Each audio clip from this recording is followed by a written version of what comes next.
big district night, and he was talking about they go back into non-district play. Last week, Coffee County non-district play took on a Warren County team that gave them all they wanted. Tonight, Warren County gets a win over White County. We're joined by Scott Smith. He's the head coach at Warren County, first-year head coach at Warren County, and our old friend from Moore County, and he joins us on the Friday Night Thunder Scoreboard Show on the Sweet Tea Bakery Hotline. Coach Smith, welcome in. Hey, Dennis, I don't know what's happened. I'm glad to be with you. I can barely hear you, so I apologize. No, that's okay. You got a close win tonight, a district win tonight. Talk about who the stars were for the Pioneers. Well, it just, when you move into Warren County, it's something I wanted to do, and we knew that it's going to take a while. It's going to take a process, I guess you could say.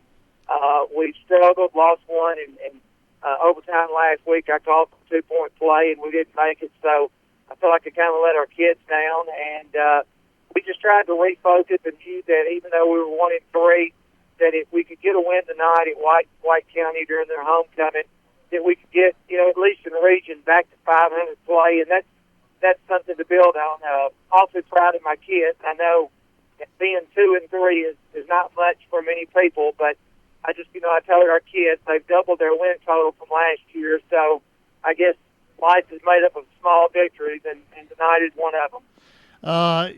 And you made a good point. Of course, I got the chance to see you for the first time in a little while last week, and you were, that game was brutal. It was absolutely brutal. And the fact that you got your kids to come back and bounce back like that says a lot for you and what you guys are doing up there.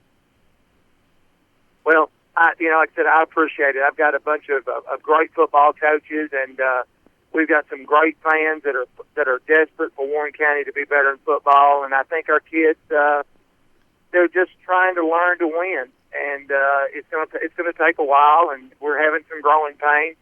But our kids, kind of our modus operandi is kind of play good and kind of fade in the fourth quarter, and our defense just made some super plays tonight to preserve it for us. We kind of bogged down the second half on offense, but just awfully proud we got the win. Dennis Weaver, Josh Peterson here on Friday Night Thunder. Coach, don't want to jump ahead too far and get into next week. Hello? But Coach, can you hear me? Hello, Coach Smith. We lost him. We lost him. Yeah, he didn't like my question. No, he's coming back from White County too. So there's that little area between Yes, the bridges that you cannot get any sort of down signal. the hill.